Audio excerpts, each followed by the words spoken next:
Eles brigaram por causa do pão da Santa Ceia. Mateus capítulo 26, versículo 28, o texto sagrado diz assim: Enquanto comiam, Jesus pegou um pão e abençoou, o partiu e deu aos seus discípulos, dizendo: Tomem, comam, isto é o meu corpo. Paulo reproduz este texto em 1 Coríntios capítulo 11, no versículo 24, dizendo o seguinte: E tendo dado graça, o partiu e disse: Isto é o meu corpo, que é dado por vocês. Façam isso em memória de mim. Isto é o meu corpo. Essa expressão de Jesus se referiu ao corpo real, matéria, ou foi uma figura de linguagem, uma sinédoque? O pão representando o corpo. O pão da Santa Ceia ou da Eucaristia é o próprio corpo de Cristo ou representa o corpo de Cristo? Se você, destampido, sem pestanejar, já gritou aí a resposta, eu preciso te dizer que as grandes mentes da reforma dos séculos XV e XVI se debruçaram sobre esse assunto e travaram debates acalorados e acabaram não chegando a um ponto de convergência.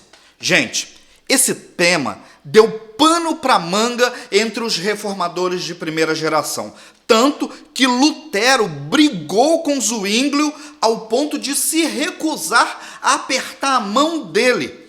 Não somos do mesmo espírito, disse Lutero a Zwinglio, e veja só, até Calvino divergiu de Zwinglio nesse assunto. Então, a resposta, se o pão vira substancialmente carne de Cristo, se é apenas uma sinédoque do corpo de Cristo, vamos lá, sinédoque, relembrando, é uma figura de linguagem que troca uma coisa pela outra, braços para a lavoura, prato de comida, comi um prato de comida. Se de fato o pão se transforma substancialmente no corpo de Cristo, ou se é uma sinédoque, não é uma resposta tão simples assim como você acabou de pensar. Eles brigaram por causa do pão da Santa Ceia. Em Marburgo, em Hesse, na Alemanha, no ano de 1529, houve um encontro para discutir teologicamente vários temas da reforma. Lutero e Zwinglio discutiram calorosamente vários assuntos e concordaram sobre 14 temas, mas a respeito do 15º, da Eucaristia, dos elementos da Santa Ceia, esse ponto não. Esse ponto eles radicalmente discutiram e discordaram. Olha só, Bres, Asiander, Melanchthon, eles se opuseram a Ecolampádio, enquanto Bucer, Édio e Capito se esforçavam para conciliar as duas partes. Imagine o cenário. Nessa disputa, em Marburg, em Hesse, após debaterem extensivamente sobre se a frase usada por Jesus, isto é o meu corpo, se foi uma sinédoque ou uma metáfora, no final do debate, Zwinglio estendeu a mão para cumprimentar Lutero e a história registra que Lutero virou as costas para Zwinglio, dizendo que ele não era do mesmo espírito que Zwinglio. Olha só, em Marburg, Lutero defendeu uma teologia sacramental na qual, quando Cristo disse, isto é o meu corpo, ele não queria dizer que o pão propriamente significava seu corpo, mas antes é meu corpo. O próprio Lutero, ele disse o seguinte: para que haja verdadeiro corpo e verdadeiro sangue, não é necessário que se transubstanciem o pão e o vinho. Ao contrário, permanecendo ambos, tá aí, permanecendo ambos o que são. E que é dito com razão, este pão é o meu corpo e este vinho meu sangue. Olha só, gente, Lutero defendia que a expressão foi literal, que Jesus realmente quis dizer que o pão era o corpo. Já Zwinglio defendia que a expressão "isto é o meu corpo" foi uma sinédoque. E eu já relembrei aqui, sinédoque é aquela figura de linguagem que substitui uma coisa pela outra, tipo braços para a lavoura, comi um prato de comida, uma coisa pela outra, ok? Portanto, Zwinglio discordou da noção de Lutero sobre a presença de Cristo no sacramento. O reformador Ulrico Zwinglio, ele combateu a consubstanciação, dizendo que os benefícios da ceia eram puramente espirituais, não havendo sentido nem necessidade de qualquer presença corporal de Cristo no pão e no vinho. Além disso, Zwinglio rejeitou o conceito de ubiquidade exposto por Lutero, afirmando que a encarnação ocorreu de tal modo que a natureza humana de Cristo, em seu estado corporal, limitou a onipresença, ou seja, o corpo de Cristo está no céu. Com base em João capítulo 6, versículo 63, Zwinglio frisou que a carne para nada aproveita e insistiu que a fórmula "isto é o meu corpo" devia ser interpretado como uma metáfora. Mas, olha só, gente, tanto Zwinglio como Lutero, eles rejeitavam os dogmas da transubstanciação, bem como o sacrifício contínuo. Por cima, transubstanciação é o dogma que afirma que no sacramento da ceia, o pão e o vinho se tornam substancialmente, coloca em relevo, substancialmente, o corpo e o sangue de Cristo. Essa doutrina, ela é defendida oficialmente pela Igreja Católica Romana. Já a consubstanciação é o entendimento adotado pelos luteranos de uma substância dentro da outra. Coloque em relevo, substância dentro da outra. Ou seja, o pão continuando a ser pão, o vinho continuando a ser vinho, mas com a presença física de Cristo real na ceia, sendo seu corpo recebido por todos os participantes da mesa do Senhor. Os católicos chamam esse entendimento de memorial. É o conceito que entende que a ceia é apenas uma celebração da igreja in memoriam do que Cristo fez no Calvário. E ainda temos a doutrina da presença espiritual. Essa teologia foi defendida por Calvino. Olha só, para Calvino, reformador de primeira geração, o pão supera o simples objetivo simbólico, tá? Neles há uma relação espiritual entre o símbolo e a coisa simbolizada. E isso de tal forma que os efeitos do que é simbolizado são comunicados ao símbolo. Calvino dizia que o corpo de Cristo está fisicamente presente no céu, mas por meio do poder do Espírito Santo, durante a Eucaristia, durante a Santa Ceia, os cristãos participam da sua carne e do seu sangue, unindo-se desse modo ao Senhor e recebendo seus benefícios. Tá, gente, vamos cavar um pouquinho mais fundo nesses 4 conceitos sacramentais. Primeiro, vamos olhar a teologia católica sobre a transubstanciação. Vou passar no cabelo. O Papa Paulo VI, na encíclica Mysterium Fidei, de 1965, no número 41 dessa encíclica, disse o seguinte sobre a onipresença de Cristo. Está escrito assim: esta presença chama-se real, não por exclusão, que ele só esteja aqui e não esteja em outro lugar, como se as outras não fossem reais, mas por excelência, porque quer dizer que por ela está presente, de fato, Cristo, Deus homem. Essa encíclica, ela referenciou o decreto do Concílio de Trento sobre a Eucaristia. Aliás, rapidamente, en passant, a palavra Eucaristia, eu estou falando aqui de Eucaristia e talvez você pense assim, isso é só um conceito católico. Opa! A palavra Eucaristia é de origem grega e está, de fato, no texto sagrado de 1 Coríntios, capítulo 11, versículo 24. Lá diz o seguinte, o texto na língua original diz assim: Kai eucaristeses, e tendo dado graças, eucaristesas, dado graças, está aí o cerimonial. Reclasem Kai einem, o partiu e disse, tudo estin tudo, tudo soma, isto é o meu corpo, torruner rumon, que é dado, tudo noiete, por vocês, estem em anamnese, façam isso em memória de mim. Ou seja, a palavra Eucaristia não é apenas um conceito católico, mas se refere ao ato sacramental, à liturgia da Santa Ceia. Vamos seguir. Vamos um pouco mais fundo na transubstância. O Concílio Vaticano II diz que a Eucaristia é a fonte, é o ápice da vida cristã, pois dela emana toda a graça, pois a Santíssima Eucaristia é o próprio Jesus.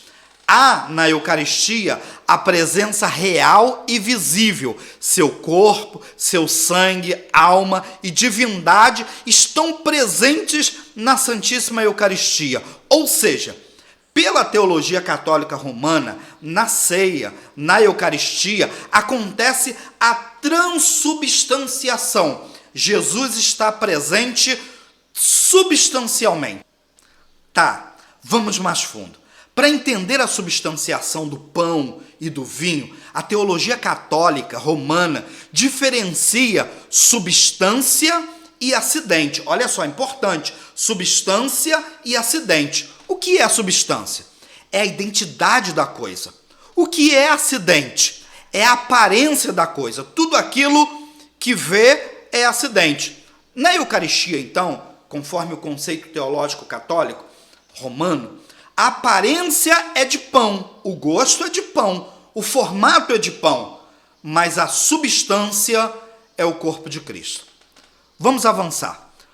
Você sabe o que é consubstanciação? Os teólogos de linha luterana entenderam que a presença de Cristo, conforme explicado na doutrina da transubstanciação, não era um conceito bíblico. Porém, eles ainda acreditavam que, em certo aspecto, algo da presença física de Cristo está presente nos elementos da ceia do Senhor. Em outras palavras, eles defendiam que Cristo está presente fisicamente na ceia, mas não ocorre transubstanciação dos elementos. O pão e o vinho continuam sendo os mesmos elementos, mas, de certa forma, junto com eles estão a carne e o sangue de Jesus. A concepção de Lutero acerca da ceia estava atrelada à sua proposta acerca da ubiquidade do corpo de Cristo. Eu vou explicar. A doutrina da consubstanciação depende exclusivamente desse conceito de ubiquidade. E ubiquidade significa onipresente. Lutero ensinava que o corpo físico de Cristo tinha atributos divinos, podendo estar em vários lugares ao mesmo tempo e não somente assentado à direita do Pai nas alturas. Daí a possibilidade de estar junto aos elementos da ceia e servir de alimento para... A doutrina da consubstanciação seguiu seu curso dentro do luteranismo. Ela apareceu na primeira edição da Confissão de Augsburgo, 1530. Essa confissão foi escrita por Philippe Melanchthon e foi claramente afirmada na Fórmula de Concórdia em 1577. É um documento produzido para pôr fim às controvérsias que haviam surgido dentro do luteranismo. É isso que a gente crê e... Memorial. Olha o conceito. A tradição que seguiu Zwinglio interpreta a ceia do Senhor como um memorial, onde o pão é partido e o vinho é distribuído para que se lembre do que Jesus fez na cruz e do nosso pertencimento ao corpo dele. Zwinglio, ele rejeitou qualquer noção sobre a presença de Cristo real, substancialmente ou consubstancialmente nos elementos eucarísticos. A gente não pode pegar o conceito memorial dos elementos da ceia e pensar que é uma simples relembrança. Não é isso que ensinou Zwinglio nos seus documentos de fé. O conceito memorial não é do tipo que despreza as realidades espirituais, tá, gente? Para e pensa nisso. Mas ainda existe o conceito da presença espiritual. A concepção acerca da ceia, conhecida como presença espiritual, foi ensinada pelo grande reformador de primeira geração, o francês João Calvino. O seu conceito quanto à mesa do Senhor é que não se trata de um ritual em que o corpo de Cristo está presente de alguma maneira física, como ensinavam os católicos e os luteranos. Para Calvino, a ceia é um sacramento em que a carne e o sangue do Salvador estão espiritualmente presentes, sendo exibidos nos elementos, de modo que os que participam do pão e do cálice alimentam-se espiritualmente do próprio Senhor. Olha só. É nesse sentido que Calvino afirma que, ao receber o símbolo do corpo, o crente deve confiar que ele está dando também o próprio corpo e que a presença espiritual de Cristo está nesses elementos. Na concepção calvinista, o sacrifício de Cristo não se repete durante a Eucaristia, mas os benefícios da sua morte, e diga-se, a sua morte substitutiva, redenção, justiça, santidade, vida eterna, todos esses benefícios são renovados e reforçados em prol dos comuns. Mas olha só, para Calvino, isso só acontece para quem participa com fé. Os que o fazem na incredulidade não recebem tais benefícios. Antes, eles são condenados por sua indigna aproximação na mesa do Senhor. Gente, olha só, a doutrina da presença espiritual de Cristo na ceia foi recepcionada pela Confissão de Fé de Westminster em 1646, que é um dos documentos mais importantes de fé reformada que nós temos, e se constitui num dos ensinos distintivos das igrejas presbiterianas. Deixa eu concluir aqui esses 4 conceitos, tá? Na transubstanciação, nós temos a ausência do pão e a presença do corpo. Na consubstanciação, nós temos a presença do pão e a presença do corpo. No memorial, nós temos a presença do pão como símbolo do corpo.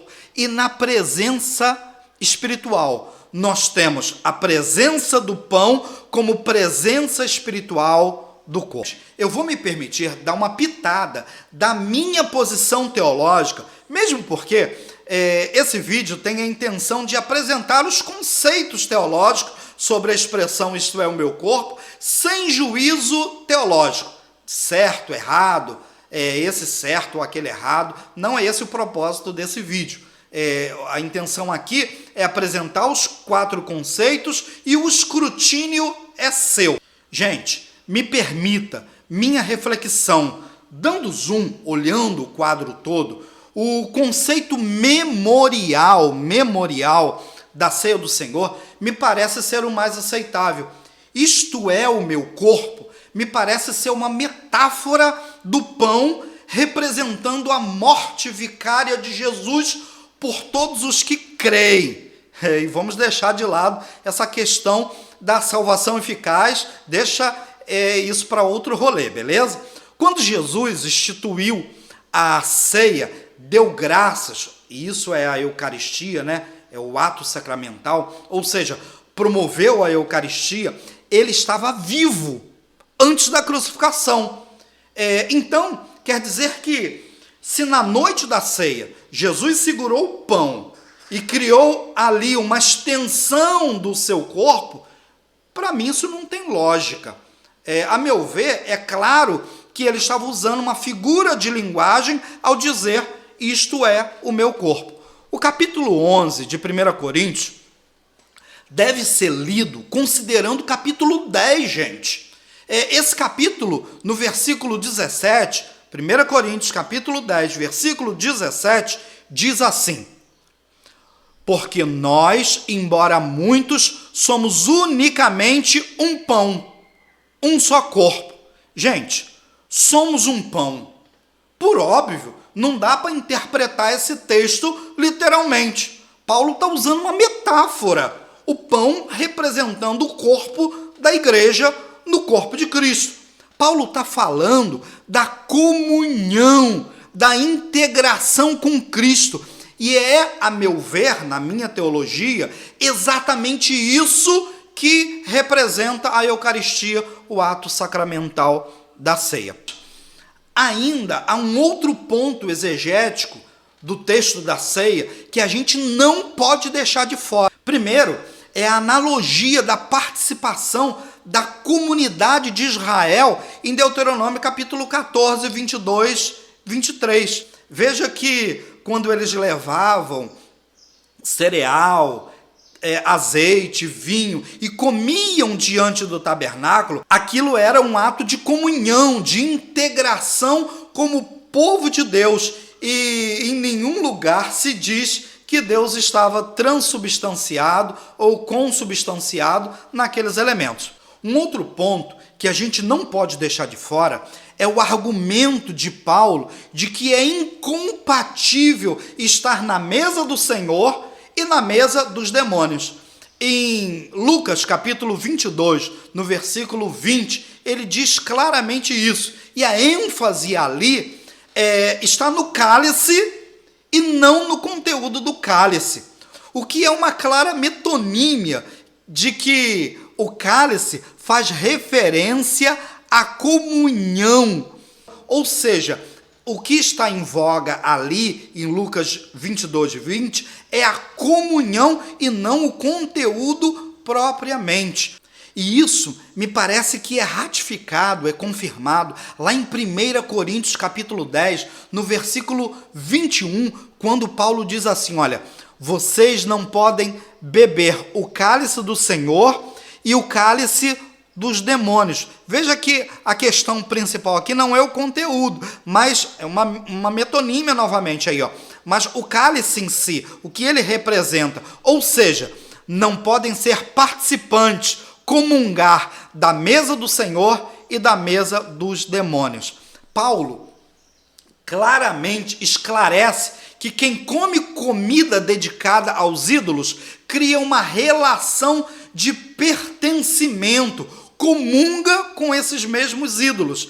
Quem participa da mesa do Senhor tem uma relação de pertencimento com ele.